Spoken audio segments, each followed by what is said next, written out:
entrons dans le mystère de l'image de Notre-Dame de Guadalupe qui, depuis 1531, n'a pas fini de nous étonner. Elle représente sans aucun doute le miracle le plus surprenant et durable de la Vierge Marie qui nous a laissé son vrai visage. Par son amour maternel, la Vierge de Guadalupe réussit à arrêter les sacrifices humains pratiqués par le peuple aztèque, à évangéliser un peuple qui avait perdu son identité et 4 siècles plus tard, à intéresser notre science moderne qui s'étonne avec cette image imprimée sur un tissu d'origine végétale et qui nous révèle aujourd'hui tous ses secrets. Aujourd'hui, je voudrais vous parler plus particulièrement des fleurs, parce que les fleurs sont au centre des apparitions de la Vierge Marie et il y a un message sur sa robe avec les fleurs. Et tout particulièrement la fleur Nahui Olin.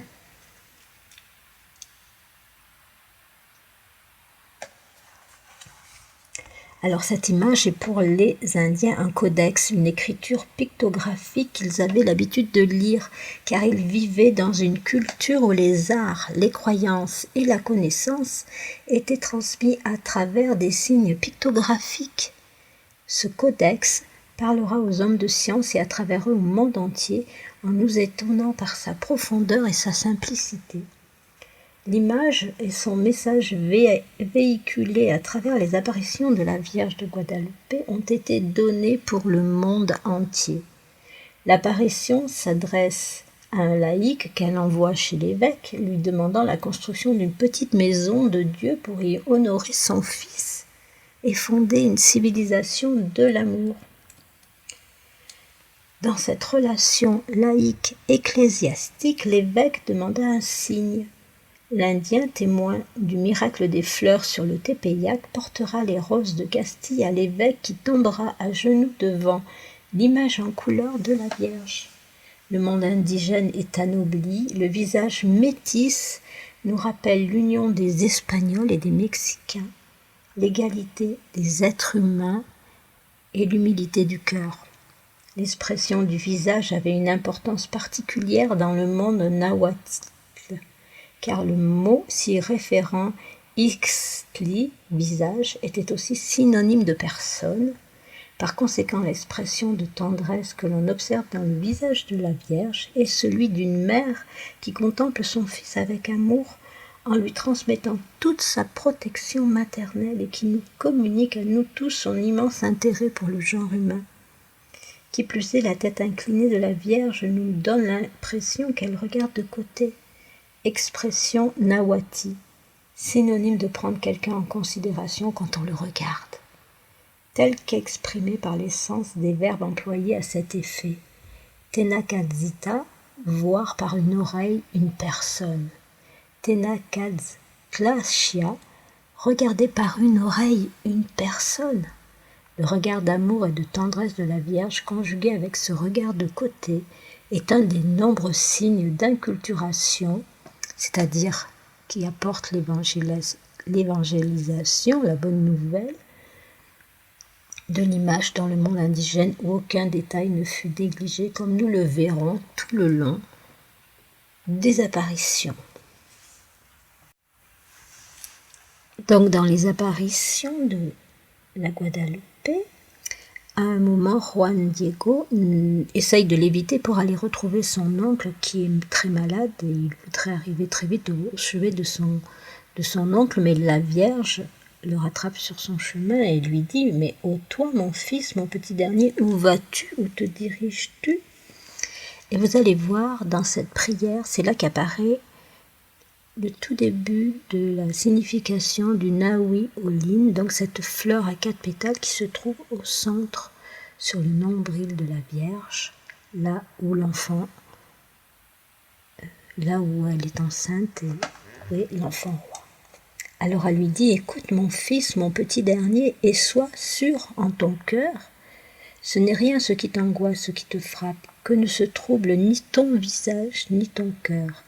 Alors nous allons voir que il y a 3 sortes de fleurs sur le manteau, sur la robe de la Vierge, et il y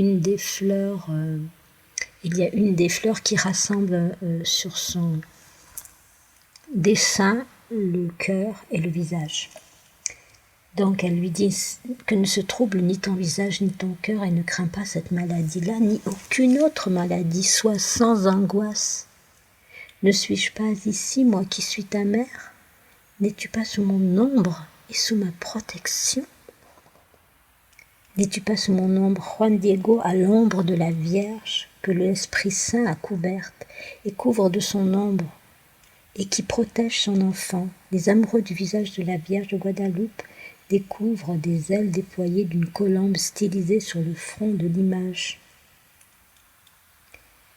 N'es-tu pas sous mon ombre et sous ma protection? Ne suis-je pas la source de ta joie de vivre? Alors quand la Vierge dit à Juan Diego, ne suis-je pas la source de ta joie de vivre, Diego, qui est attristé par la maladie de son oncle, et c'est comme Jésus quand il dit à ses disciples, vous voilà tristes, mais je vous verrai de nouveau, et votre cœur sera dans la joie. C'est dans l'évangile de Jean, chapitre 16, verset 22. Demandez et vous recevrez pour que votre joie soit parfaite. Jean 16, 24. Donc, dans cette prière apparaît le Nahui Olin. N'es-tu pas au creux de mon manteau où je croise mes bras? Lui dit-elle. Au creux de mon manteau sera suivi dans plusieurs versets. La Vierge donne au creux du manteau lieu de l'élection et du signe au service de l'Église, une telle importance que le manteau lui-même deviendra signe pour les générations futures. No Mamalhuasco, là où je croise mes bras, la fleur sacrée, Nahui Olin, ressemble à une crucifère, un porte-croix. En frottant les 2 bâtons de bois croisés du Mamalhuasli, excusez-moi la prononciation, on faisait naître le feu. Mamalhuasli est aussi le nom de la constellation du Taureau. Les 3 étoiles, Mamalhuasli, placées en bas du manteau de la Vierge, apparaissent la première au début de la nuit, la deuxième au milieu de la nuit et la troisième à la pointe du jour. Elles apportaient le feu nouveau. Le feu nouveau, c'est bien sûr le Christ, qui a dit « Je suis venu pour embraser le monde ». Donc ici, il y a 5 questions de la Vierge dans cette prière. Elle lui dit que rien, as-tu besoin de quelque chose d'autre, que rien ne te peine, ne te cause d'amertume, et que la maladie de ton oncle ne t'afflige, car il ne mourra pas de ce qu'il a. Sache-le bien, et sois sûr en ton cœur qu'il est déjà guéri. 5 questions de la Vierge. Retrouvons ici le chiffre 5 comme au verset 8 où le chant est nommé 5 fois. Les fleurs de Castille sont nommées 5 fois dans 5 versets. Il y aura 5 apparitions. Au centre de la fleur sacrée à 4 pétales Nahui Olin, les 4 mouvements que l'on trouve sur l'image miraculeuse, la 5e humanité, c'est la nôtre, rencontre la divinité. Le chiffre 5 est le symbole de cette rencontre. Du dépassement de l'humain, as-tu besoin de quelque chose d'autre? Dit la Vierge en dernier lieu.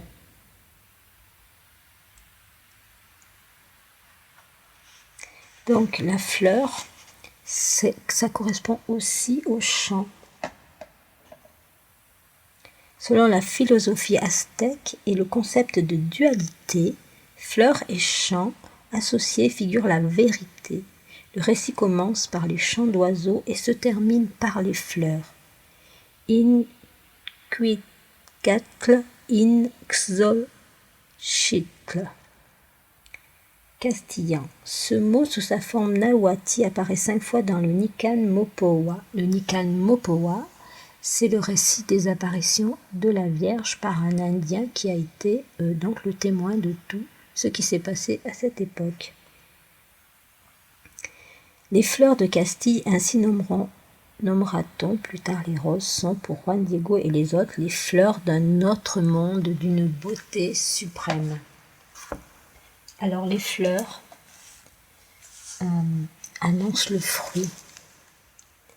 Les fleurs et le chant associés annoncent la vérité, l'aurore, c'est le moment où les oiseaux chantent, et à l'aurore, cela annonce la venue de la lumière. Donc le récit commence par les chants d'oiseaux et se termine par les fleurs. Les fleurs apportées à l'évêque vont permettre la communion, l'union de deux cœurs, celui de Juan Diego et celui de l'évêché. Et ça, c'est la base de l'évangélisation, quand deux cœurs sont unis. Jésus nous a bien dit, le Père et moi, nous sommes un. Et je veux que vous soyez un comme le Père et moi, nous sommes un. C'est-à-dire, tu aimeras ton prochain comme toi-même, c'est-à-dire que les cœurs s'unissent. Pour les savants aztèques, la fleur à 4 pétales, appelée Nahui Olin, 4 mouvements, résumait toute la connaissance du monde, un monde déjà détruit 4 fois. Le signe central indiquait le 5e soleil, époque où vivait l'humanité, où nous vivons encore. Le Nahui Olin était connu de toutes les civilisations mésoaméricaines, précolombiennes, comme celle des Olmèques, des Mayas et des Toltecs. Cette simple fleur, appelée aussi jasmin mexicain, est la manifestation de Dieu, omniprésent, éternel, toujours en mouvement, puisque maître de la vie, maître du ciel et de la terre. Les Tlamatinim, donc ce sont les prêtres aztèques, je crois bien, ce sont les savants prêtres astronomes, étaient convaincus que le 5e soleil serait la dernière création de l'humanité, une ère qui se terminerait dans un grand tremblement de terre. Ce grand tremblement de terre, nous le retrouvons dans l'Apocalypse. Alors, je ne sais plus dans quel chapitre, mais c'est lui qui va déterminer donc la destruction de l'humanité.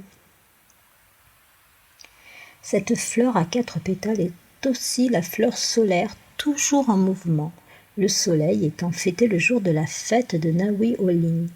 Elle représente également les 4 points cardinaux, les 4 directions de l'univers. Sur la pierre du soleil du calendrier aztèque se trouve au centre le 5e soleil comme pivot autour duquel tournent les 4 autres époques dans un mouvement de Nahui Olin, symbole du centre de l'histoire, principe et fin du monde. Notion intégratrice de toutes les valeurs culturelles et religieuses de la civilisation mexicaine.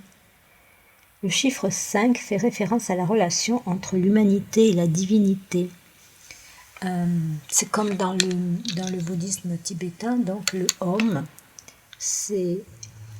dans le cœur, il y a le Om qui est la manifestation des 5 sagesses, des 5 familles de Bouddha, l'amour, la paix, la générosité, la joie et la sagesse. Ce chiffre 5 est très important donc. Il fait référence à la relation entre l'humanité et la divinité. Nous sommes faits des 5 éléments et en particulier de l'espace, qui est la mer vacuité. La fleur de Nahui Olin est posée sur le ventre de l'image miraculeuse. Dans le Nika Mopowa, la Vierge se présente comme mère d'Ipanemamoani et de Tloke-Nawak, 2 noms du Dieu unique créateur. Le Nahui Olin, placé à l'endroit du fœtus, annonce aux Aztèques que l'être porté en elle sera le Dieu du 5e soleil, Huitzilopochtli, qui est soleil belliqueux et sanglant, est alors définitivement vaincu, remplacé par une civilisation en parfaite harmonie avec le cosmos, promesse faite par Quetzalcoatl à son peuple lors de son retour. Bon, je n'ai pas étudié la langue aztèque, donc j'ai de la difficulté à vous Communiquer les mots. Le son des mots. Donc, si nous poursuivons l'analyse des ornements de la robe, nous trouverons 9 fleurs identiques porteuses de vérité. Leur tige prend racine dans le manteau, leur vérité s'enracine donc dans le ciel. Pour les Aztèques, la vérité est équivalente à l'enracinement transcendant, c'est-à-dire quelque chose qui est solidement enraciné dans l'âme et dans l'esprit. Ils comprirent donc immédiatement que le message communiquait une vérité divine. La forme de ces fleurs est symboliquement celle des collines et des montagnes. Ce sont les fleurs tépètles. En regardant l'ensemble fleur-tige, nous observons comme si une rivière coulait de la montagne au ciel. Eau et montagne sont la ville, la civilisation, dualisme associé à la notion d'atéplet. Chaque fleur est entourée aussi par d'autres petites fleurs symbolisant la montagne pleine de la sagesse et de la vérité. Les montagnes, c'est quand même un symbole dans beaucoup de religions. Les 9 ensembles, eau et montagne, se terminent en pointe. La montagne pointe, le promontoire avant la lagune, le mont Téplet, en saillie comme un nez Yakak. C'est le Tepeyacac, là où la Vierge est apparue et a demandé sa petite maison de Dieu pour y répandre son amour enraciné dans le ciel. Les Tlamatinines, donc les astronomes aztèques, lisaient les codex en les faisant tourner. La fleur tépètle, en tournant, prend la forme d'un cœur. La tige est assimilée à l'artère et l'eau de la rivière au sang, appelé liquide précieux. À l'intérieur de la fleur tépètle apparaît le dessin d'un visage humain avec des yeux, son nez et sa bouche. La sagesse appartenait à ceux qui étaient capables de mettre un visage humain à l'intérieur du cœur. La métaphore visage-cœur en nahuatl donnait l'identité de l'homme.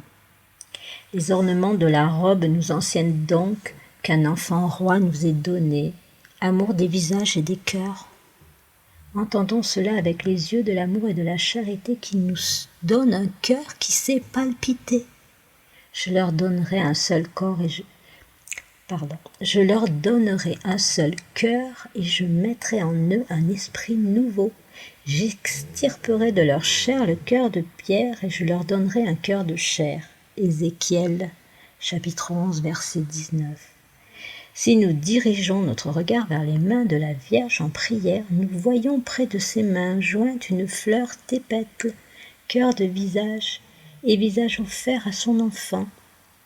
Les premiers Indiens catéchisés apprirent que Jésus a été sacrifié pour le salut de toute l'humanité et que Marie offrait son enfant aux hommes pour éradiquer de leur vie toute peur et supprimer tout holocauste sanglant. Dans la petite maison de Dieu, l'Indien sera délivré de toute angoisse et de toute désespérance. L'harmonie retrouvée. Cette lumière si longtemps attendue surgit des ornements sur la robe de la Vierge en forme de messages cryptés dans les dessins floraux, porteurs de vérité. Sur l'image, nous trouvons 3 types de fleurs dont chacune est porteuse d'un message donc compréhensible par les Aztèques. Nous avons déjà évoqué le jasmin mexicain ou Nahui Olin, unique fleur à 4 pétales, ainsi que les 9 fleurs tépètles à connotations multiples. Si nous voulons élargir notre vision, intégrons le message porté par le 3e type de fleur, la fleur à 8 pétales, que nous trouvons 8 fois sur la robe. Ces fleurs à 8 pétales représentent pour les Aztèques la planète Vénus. Conjugués avec l'ensemble du message de l'image, le ciel et la terre sont en harmonie comme nous le montre l'ange qui unit avec ses mains le manteau et la robe, le soleil et la lune, tous deux éclipsés par la Vierge, confirment encore l'harmonie cosmique.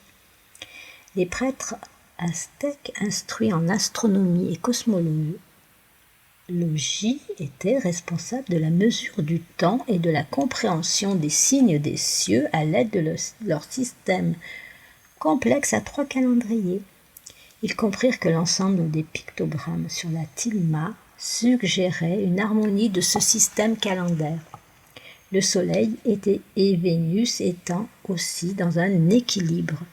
Ni aucun d'eux ne dominait l'autre. La venue d'une aube nouvelle était annoncée. Car Huitzilopochtli, le Soleil et Quetzalcoatl, la Vénus, n'étaient plus en conflit. Il y a très longtemps, donc, il y avait un livre, je ne sais plus lequel, qui nous expliquait que Vénus avait été... Il y avait eu des bouleversements dans le système solaire et Vénus avait été frappée par, je crois, Nibiru et elle s'était mise à tourner à l'envers. Enfin, c'était un petit aparté. Ceci était donc la promesse du commencement d'une nouvelle ère sous un nouveau soleil. L'ancien va disparaître, qui deviendrait une réalité par la naissance du vrai Dieu que la Vierge de Guadalupe portait dans son ventre. Ça nous parle bien du retour de la lumière du Christ. Voilà.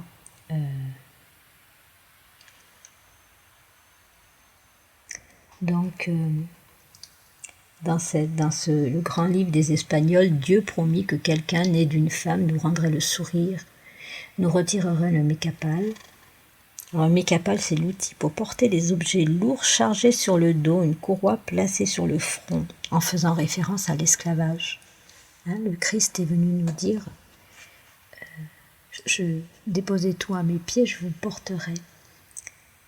Donc, cette femme d'une grande importance apparut sur une colline de l'Anahuac. Elle se tient devant le soleil, marche sur la lune et vêtue des étoiles qui régissent nos semences et nos récoltes. Son visage, qui n'est ni le nôtre ni le leur, nous dit que quelqu'un est plus grand qu'elle. Elle incline la tête en forme de respect.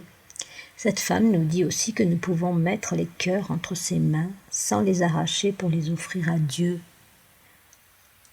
Entre ses mains et sur sa poitrine surgissent les 3 volcans pour que règne l'harmonie de la nature, de l'eau et des montagnes dans notre vie, car sur son manteau, on observe toute la vallée de l'Anahuac. Cette femme danse devant Dieu, c'est la prière suprême. Nous ferons comme elle, et comme l'ange qui soutient le ciel et la terre, nous vivrons une vie nouvelle, comme il est écrit dans le grand livre. Elle est sur le point d'enfanter, et elle enfantera le Fils de Dieu. Voilà pour cette première partie sur les mystères de la tilma. Je ferai une autre toute petite vidéo aussi sur l'origine du nom de Guadalupe, qui a une origine arabe, comme pour la Vierge de Fatima. Et les deux ont un rapport avec le chiffre 13. Donc à bientôt pour une prochaine vidéo.